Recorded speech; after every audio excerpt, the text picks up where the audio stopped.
सब लोग, आज हम अपना अगला हिंदू का एडिटोरियल लेके आए हैं। आज 15 जून 2020 है, दिन है मंडे, और आज के एडिटोरियल में कुछ खास है।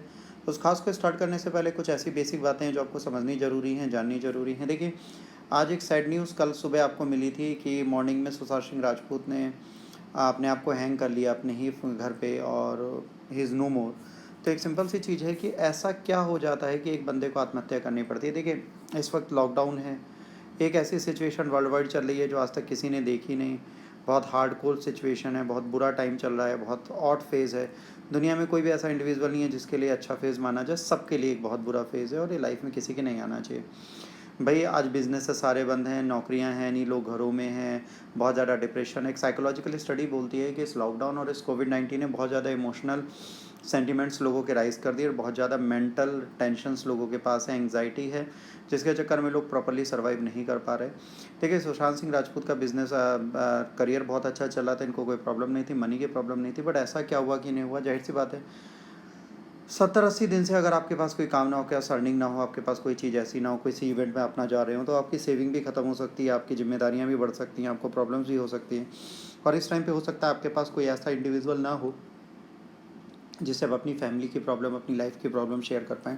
देखिए, इस टाइम पे कोई भी लव्ड वन जो आपकी फैमिली मेम्बर हो सकता है, मदर हो सकता है, फादर हो सकता है, सिस्टर हो सकती है, ब्रदर हो सकता है, कज़न हो सकता है, या आपका लवर या बेटर हाफ हो सकती है, या आपका कोई फ्रेंड हो सकता है जो आपको कंसोल करे, आपको सँभाले। देखिए, सबके साथ प्रॉब्लम्स आती है, सब मेंटली परेशान होते हैं, बट उस परेशानी में उनको तिरस्कृत करने से ज़्यादा ज़रूरत है उनको समझना और उनके साथ रहना। अगर कोई उस टाइम पे उनका साथ नहीं देता तो सोसाइडियल टेंडेंसीज़ बढ़ना बहुत कॉमन है। ऐसे कुछ सुशांत सिंह राजपूत जी के साथ हुआ होगा। जिस टाइम पे इनको किसी की ज़रूरत होगी, उन्होंने अपने आप को आइसोलेट कर लिया होगा, और वो किसी से बात नहीं कर रहे होंगे, और ऐसा हार्ड डिसीज़न उन्होंने ले लिया क्योंकि कई सी बातें, उनका कॉन्टैक्ट किसी से नहीं हो रहा। दूसरा, उनकी पोस्ट देख के भी लग सकता है, लास्ट पोस्ट उन्होंने अपनी मदर के साथ अपनी डाली थी। जब ये 12th में थे तब इनकी मदर की डेथ हो गई थी, और इमोशनली बहुत अटैच्ड थे। तो इनकी लास्ट ट्विटर पोस्ट यही दिखाती है, लास्ट इंस्टाग्राम पोस्ट यही दिखाती है कि अपनी मदर को कितना प्यार करते थे। और देखिए, जब कोई इमोशनली अटैच होता है और वो इमोशनल वीडियोज़ या पोस्ट डालने लगता है, तो आपको समझ लेना चाहिए कि उनके साथ मेंटल प्रॉब्लम चल रही है, वो बहुत ज़्यादा अंदर से टूटे हुए हैं। तो ऐसे टूटे हुए लोगों का साथ देना चाहिए, उन्हें समझना चाहिए। इस टाइम पे सुशांत जी को कोई समझने वाला नहीं होगा। अपने करियर के पीक पर इतने अच्छे रोल देकर, इतने अच्छे रोल मॉडल बनकर, लोगों को बहुत कुछ सिखाकर अगर उन्होंने ऐसा काम किया है, तो थोड़ा सैडिस्टिक है, थोड़ा शॉकिंग भी है। बट जो हुआ हो उससे आपको ये सीखना है कि आपका कोई अपना यार, दोस्त, फ्रेंड कुछ भी हो, या आपका कोई फैमिली मेम्बर हो, तो आप किसी के साथ ऐसे रहें कि आप उसको प्रॉब्लम को समझ पाएँ, उसको समझा पाएँ, और कोई अपने पास ऐसा रखें जो आपकी प्रॉब्लम समझे और आपको समझा पाए। क्योंकि अगर दोनों के रोल आप प्ले नहीं करते तो आप कहीं ना कहीं खुद को भी तोड़ लेंगे और अपने आप को ख़त्म कर लेंगे। देखिए, थोड़ा कोविड-19 का टाइम है, थोड़ा बुरा फेज़ है, सबके लिए बुरा फेज़ है, तो इस फेज़ में आपको संभल के रहना है, और कुछ मैं कहना नहीं चाहूँगा। तो इस फेज़ को संभलें और अपनी लाइफ को देखें। आज के फ्रंट पेज पे जाहिर सी बात है, इस पैंडेमिक में सबसे ज़्यादा प्रॉब्लम डिसेबल पर्सन्स को हो रही है, उनके बारे में कोई ध्यान नहीं दे रहा। उनकी प्रॉब्लम्स बढ़ती जा रही हैं, और आज की डेट में इस माइनॉरिटीज़ पे ध्यान किसी का नहीं जा रहा, तो इस पे ध्यान देना भी ज़रूरी है, इस पे है। इसके बाद इंडिया जो है third fastest rising covid patient दे रहा है ग्लोबली। तो एक बहुत बड़ा इशू है, और ये बढ़ता रहेगा तो प्रॉब्लम बढ़ती जाएगी। हमें ध्यान देना है कि इसे हम कैसे कंट्रोल करेंगे। टेस्टिंग की बात अमित शाह जी लगातार कर रहे हैं कि दिल्ली में टेस्टिंग और बढ़नी चाहिए, क्योंकि दिल्ली बहुत डेंसली क्राउडेड है, यहाँ पर प्रॉब्लम हो रही है। अरविंद केजरीवाल भी मिलकर बात कर रहे हैं, बट चीज़ों का सॉल्यूशन एज इट इज़ नहीं निकलेगा जैसे हम चाह रहे हैं। देखिए, जब तक कि लोग नहीं समझेंगे कि ये पेंडेमिक है और इस पेंडेमिक से बचने का तरीका हमारी प्रिकॉशंस ही हैं, तब तक कुछ नहीं होगा। आइए आज के एडिटोरियल्स के बारे में बात कर लेते हैं। 4 एडिटोरियल्स आपको संबंध पढ़ने हैं। पहले behind the curve. Behind the curve जो है बेटा, ये आपका जीएसटी से रिलेटेड है। इसका no longer special Indo Nepal relation के बारे में बात कर रहा है। Making public transport safe during कोविड-19। ये बता रहा है कि दिल्ली मेट्रो या other metro services and public transport को किस तरह स्टार्ट किया जा सकता है, नहीं किया जा सकता, कैसे सेफ़ होंगे। इसके बाद एंटी डिस्क्रिमिनेशन लॉ के बारे में बात की जा रही है। यूएस में जो भी हुआ उसके बाद कहा जा रहा है कि भाई हमारी कंट्री में भी कोई एंटी डिस्क्रिमिनेशन लॉ नहीं है। हमारे फंडामेंटल राइट्स में ज़रूर दिया गया, बट उसको कोई फॉलो करे ना करे उसकी कोई मैंडेटरी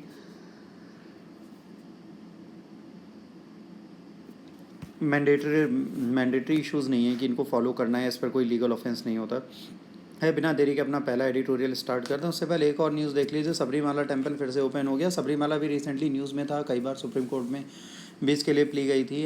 2017-18 में बहुत फेमस था, तो सबरीमाला से रिलेटेड है। एक बार आप देख लीजिएगा। देखिए, रिलीजियस प्लेसेस खोलना बड़ी चीज़ नहीं है। जब रिलीजियस प्लेसेस खुल जाते हैं तो वहाँ पर क्राउड कैसे कंट्रोल करेंगे वो काउंट आता है। बिहाइंड द कर्व बेटा सबसे इंपॉर्टेंट है भाई। सेकंड टाइम को जब से लॉकडाउन स्टार्ट हुआ है, जीएसटी काउंसिल की मीटिंग हुई है और ये डिसाइड हुई है कि कैसे लोग अपनी रिटर्न्स फाइल करेंगे और फीस और इंटरेस्ट जो है उसको टैक्स पेयर को कैसे कंट्रोल करना है। देखिए, इस टाइम पे लेट फीस वगैरह को सरप्रास करना पड़ेगा, उसको फ्री करना पड़ेगा, लोगों की प्रॉब्लम समझनी पड़ेगी। देखिए, मार्च में जीएसटी तकरीबन 1 लाख करोड़ के आसपास कलेक्ट हुआ था। अब धीरे धीरे, अब जुलाई और मई में अगर आप देखेंगे, अप्रैल मई जून लॉकडाउन ही रहा है, तो फिर मेरे हिसाब से अब एक नया इशू आएगा जिसमें हमें ये दिखेगा कि कोई भी ऐसा इंडिविजुअल नहीं है जिसके सामने ये काम हो और जीएसटी वो रिटर्न ठीक से फाइल करे, तो अभी डाउन जाएगा। दूसरा ये है कि 40वीं जीएसटी काउंसिल की मीटिंग है। जीएसटी काउंसिल की मीटिंग जो हुई है उसमें ये बताया गया है कि भाई फाइनेंस मिनिस्ट्री ये कह रही है कि 40% इनडायरेक्ट टारगेट टैक्स जो है वो कहीं ना कहीं आज की डेट में कलेक्ट हो रहा है, बाकी कम होता जा रहा है। इस लॉकडाउन में सबसे बड़ी प्रॉब्लम ये आ रही है कि स्टेट्स को आप कैसे पैसा देंगे और उनके प्रॉब्लम्स कैसे देखेंगे। स्टेट्स के साथ भी प्रॉब्लम है, सेंट्रल के साथ भी प्रॉब्लम है। सेंट्रल स्टेट्स जब सेंट्रल से पैसा मांग रहे हैं तो सेंट्रल कह रही है हमारे पास भी पैसा नहीं, हम कहाँ से दे। देखिए, पहले स्टेट के पास अपनी खुद की अर्निंग के सोर्सेज होते थे जिसके थ्रू वो पैसा अर्न करते थे, उसके थ्रू वो पैसा देते रहते थे, उनके पास खुद के टैक्सेशन के प्रोसेस थे। बट आज की डेट में वो सारे टैक्सेशन के प्रोसेस बंद हो गए। ऑलमोस्ट पूरी स्टेट्स जो हैं वो जीएसटी के ऊपर ही डिपेंडेंट हैं, सेंट्रल की हेल्प मांगते हैं हर चीज़ के लिए। आज पैसा आप देर से देंगे तो जाहिर सी बात है इस पेंडेमिक के टाइम में हम अपने आप को सिक्योर या सेफ नहीं रख पाएंगे। तो हमें कोशिश करनी है इस पेंडेमिक में हम एक दूसरे की मदद करें और अपने को अच्छा करें।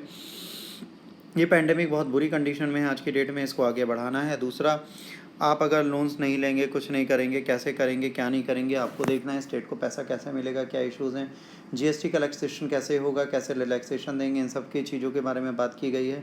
और जाहिर सी बात है टैक्स एंड ऑल अब डिक्लाइन ही हो रहा है भाई, बिजनेस बंद है, सब कुछ लॉकडाउन में है, तो आपका टैक्स और ये सब कैसे पे होगा, कैसे भरा जाएगा, उस पर है।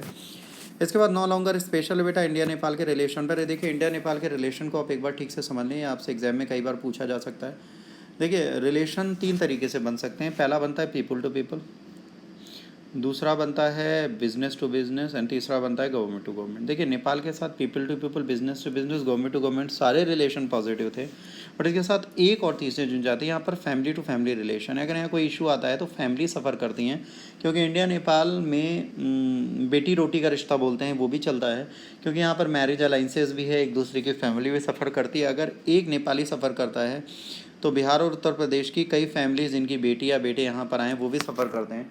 तो यहाँ पर रिलेशन का बहुत स्पेशल स्टेटस है हमारी कंट्री और नेपाल के बीच में। तो हमें इस चीज़ को समझना पड़ेगा कि इनके साथ हमारे रिलेशंस ख़राब ना हो, चीज़ें ना चलें। बेटा, न्यूज़ में इसलिए आया क्योंकि नेपाल की लेजिस्लेटिव काउंसिल ने अपना एक बिल पास किया है जिसमें इन्होंने नया मैप बनाया और इसमें 3 प्लेस लिपुलेख, काला पानी एंड लिम्पिधारू जो है ये इंडिया के कंट्रोल में है, इनको अपने में दिखा दिया और इन्होंने कहा कि ये चीज़ होनी है। तो ये हुआ स्टार्ट ऐसे कि 2019 में न्यू दिल्ली ने जब अपना नया पॉलिटिकल मैप पब्लिश किया, वो पब्लिश किया जम्मू कश्मीर को जब 370 आर्टिकल को हटाया गया उसके बाद, तो उसमें ये कोशिश की गई कि उन्होंने नए मैप में लिपुलेख, काला पानी इन सबको दिखाया। नेपाल ने इसका ऑब्जेक्शन किया, उसके बाद कई बार कोशिश की मीटिंग करने की, 2010 से 2014 पे भी कई बार होल्ड हुई हैं टॉक्स कि ये सारे एरियाज़ के लिए क्या होगा, बट उसमें कोई सक्सेस नहीं मिली। इसके बाद ये न्यूज़ बढ़ता गया, उस टाइम पे भी इंडिया ने सीरियसली लिया नहीं। इसके बाद इंडियन डिफेंस मिनिस्टर ने जो है एक रोड को इनॉग्रेट किया था जो कोशिश करता है कि नेपाल के इस एरिया से होते हुए हम कैलाश मानसरोवर की यात्रा को सुगम बना दें 5-6 दिन। तो ये सारी प्रॉब्लम चली। इसके बाद उन्होंने कहा कि चलिए बातें करते हैं। तो इंडिया ने कहा कि अभी पेंडेमिक चल रही है, इस टाइम पे हम बात नहीं करेंगे। मिनिस्ट्री ऑफ एक्सटर्नल अफेयर ने कहा कि हम डेट बाद में देंगे, एक बार ज़रा चीज़ें सही हो जाए उसके बाद हम इसके बारे में भी डिस्कशन करते हैं। तो नेपाल इस चीज़ को समझ नहीं पाया, उसके बाद नेपाल ने अपनी चीज़ें कर ली और इन्होंने कहा कि भैया जब चीज़ें होंगी तब हम देखेंगे। अब इधर से क्या हुआ, तब तक ओली साहब ने अपने पार्लियामेंट में जाकर अपने डिसीजंस लिए, नया मैप बनाया और उसमें इसे पास कर दिया और as a resolution bill pass भी हो जाएगा। इंडिया ने इसको अपोज भी किया। अब देखिए, ये सबसे इंटरेस्टिंग बात है, जब चाइना और इंडिया स्टैंड ऑफ में हैं उसी टाइम पर नेपाल ये काम कर रहा है, तो ये क्लियर दिखा रहा है कि कहीं ना कहीं चाइना इन्हें बैक कर रहा है। और आज की डेट में जो नेपाली गवर्नमेंट है वो इंडिया के अगेंस्ट है। कई ऐसे स्टेटमेंट बोल दिए हैं कई बार नेपाल के प्राइम मिनिस्टर ओली साहब ने कि भाई ये जो कोरोना वायरस है इंडिया ने फैलाया, नेपाली वायरस चाइना के वायरस से ज़्यादा खतरनाक इंडिया है, इंडिया ऐसा है जैसे सांप को दूध पिलाया। तो कई सारे ऑड स्टेटमेंट ओली साहब देते रहते हैं। देखिए, अपनी कंट्री को ध्यान नहीं दे रहे, पॉलिटिकल प्रॉब्लम्स वहाँ पे भी सब कुछ है उसको छोड़कर वो कुछ ऐसा इशू उठा लेते हैं जो अलग चले। तो आज की डेट में इंडिया और काठमांडू के बीच में रिलेशंस अच्छे नहीं हैं। हमें कोशिश करनी कि हम इसको कैसे सही करेंगे। स्टार्ट बहुत बार किया गया, कई सारे कॉन्सिक्वेंसेज हुए, कई सारी चीज़ें हुई हैं। दूसरा ये है कि लैंडलॉक नेबर है, बहुत सारी प्रॉब्लम्स उनके साथ रहती है, वो इंडिया पर भी डिपेंडेंट है, उन पर भी, और सैंडविच स्टेट होने के अकाउंट के साथ प्रॉब्लम्स रहती हैं। बॉन्डी डिस्प्यूट हैं जो ख़त्म नहीं होंगे तो प्रॉब्लम होगी। तो हमें कोशिश करनी है कि इंडिया के साथ हमें अपने रिलेशन अच्छे करने। भी रिसेंटली नेपाली पुलिस ने इंडियंस पे फायरिंग कर दी थी, जिसमें एक इंडियन मारा भी गया था। तो कहीं ना कहीं बहुत ज़्यादा टेंस सिचुएशन इधर भी क्रिएट हो रही है। देखिए हमारी नेबरिंग्स में भूटान को छोड़कर ऑलमोस्ट किसी के साथ भी हमारे रिलेशन इतने अच्छे नहीं है जितने होने चाहिए। उसका सिंपल सा रीज़न है कि भूटान और चाइना के बीच में भी बॉर्डर डिस्प्यूट चलते हैं। जहाँ बॉर्डर डिस्प्यूट है और इंडिया और भूटान के बीच में कोई बॉर्डर डिस्प्यूट नहीं है, तो ये इनका फ्रेंडली नेशन है। बाकी कंट्रीज़ के साथ हमारे बॉर्डर डिस्प्यूट आज भी चलते हैं और इश्यूज़ चलते हैं। इनको ख़त्म करना, इनका सॉल्यूशन देना बड़ा मुश्किल हो रहा है। इस बारे में एडिटोरियल है, आप इसे एक बार पढ़ लीजिएगा और कोशिश करिएगा कि इस चीज़ को ख़त्म कर लें। अगर आप मैप ध्यान से देखेंगे तो देखिए इस वाले एरिया की हम लोग बात करें, ये जो एरिया आपके सामने बेटा, इनकी बात हो रही है। ये हो गया, ये हो गया, ये हो गया। अगर देखिए इस एरिया से हम रोड लेके जाते हैं तो हम कैलाश मानसरोवर इस एरिया में ईज़िली पहुंच सकते हैं। तो हम कोशिश कर रहे थे कि इस एरिया में पहुंचने के लिए हम अपनी हेल्प करें। और काला पानी को ये इंडिया कहती है कि ये हमारे उत्तराखंड के एरिया में आता है और वहाँ का प्लेस है। ये कहते हैं कि नहीं हमारा एरिया है, पिथौरागढ़ एक डिस्ट्रिक्ट है, उसके एरिया को बोलते हैं। अब यहाँ प्रॉब्लम क्या है कि एक ट्राई जंक्शन है, चाइना भी इस जगह जुड़ा हुआ है, तो इस एरिया को हम इस तरह नहीं छोड़ सकते नेपाल के कंट्रोल में। तो एक इशू है। और चाइना आप जानते हैं कि हर जगह जब भी कोई इशू होता है तो प्रॉब्लम है। अब देखिए यहाँ पे बायलैटरल मीटिंग हमें करनी पड़ेगी। अगर हम बायलैटरल मीटिंग से इस चीज़ का सॉल्यूशन देते हैं तो बहुत अच्छा है, नहीं देते तो भाई थर्ड स्टेट अगर इंटरवेन करेगा तो हमारे साथ प्रॉब्लम होगी। तो थर्ड स्टेट इंटरवेंशन को हमें यहाँ पर डिनायल नोट पे रखना, ये हमें ध्यान रखना। इसके बाद बेटा अगला एडिटोरियल जो है वो पब्लिक ट्रांसपोर्ट के बारे में। देखिए कोविड-19 के बाद आज की डेट में कहा जा रहा है पब्लिक ट्रांसपोर्ट स्टार्ट करने को। पब्लिक ट्रांसपोर्ट आप स्टार्ट कर सकते, कोई इशू नहीं है।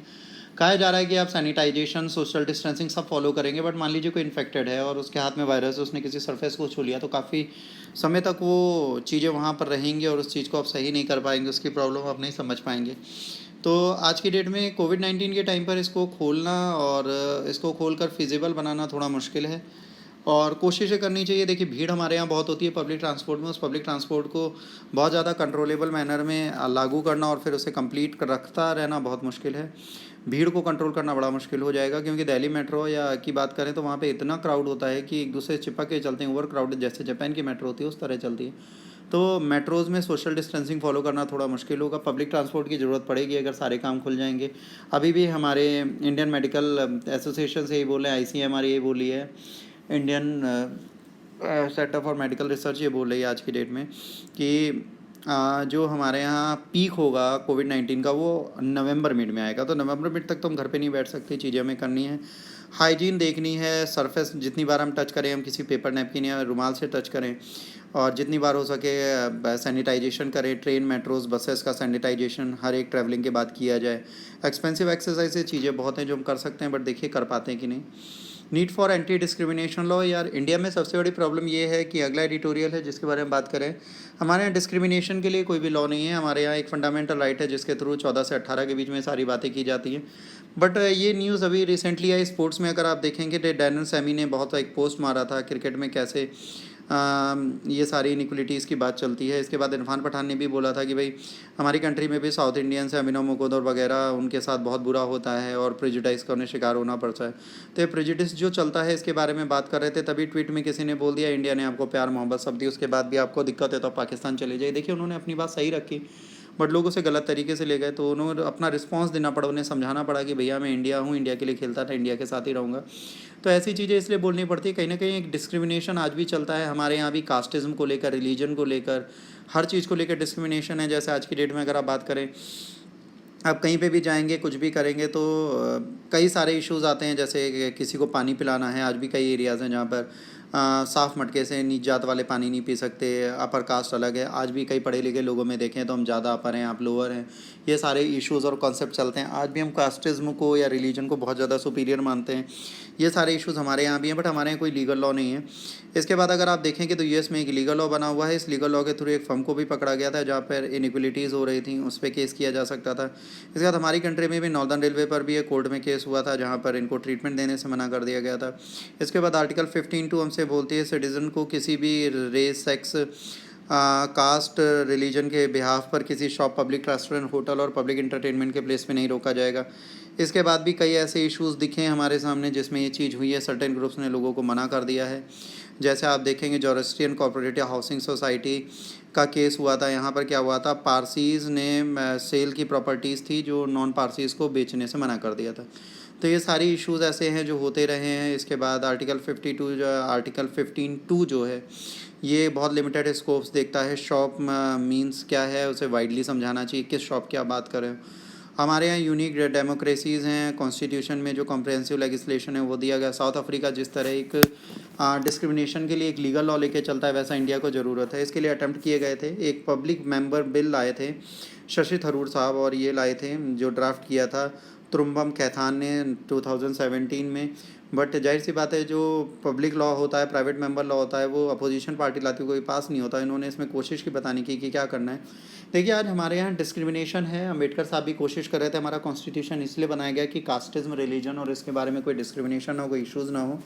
आज अगर आप अपनी कंट्री के सारी हिस्ट्री को उठा के देखेंगे, रिसेंट अपडेट भी देखेंगे, तो बहुत सारी चीज़ें, कई ऐसी फर्म्स है, कई ऐसी कंपनीज़ है जो हिंदूज़ को जॉब नहीं देती, कई ऐसी कंपनीज़ है जो मुस्लिम्स को जॉब नहीं देती, कई ऐसी है जो लोअर कास्ट से नफरत करती हैं, कई ऐसी इंडिविजुअल शॉप्स हैं, कई ऐसे टेम्पल्स हैं आज भी साउथ इंडिया में जो ऐसे इश्यूज़ को क्रिएट करते हैं।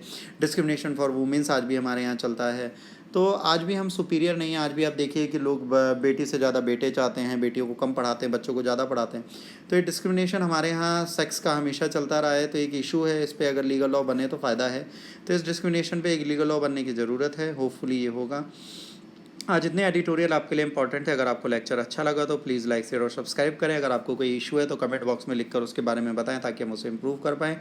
घर पे रहें, सुरक्षित रहें और पढ़ते रहें। God bless you all. Take care. Bye.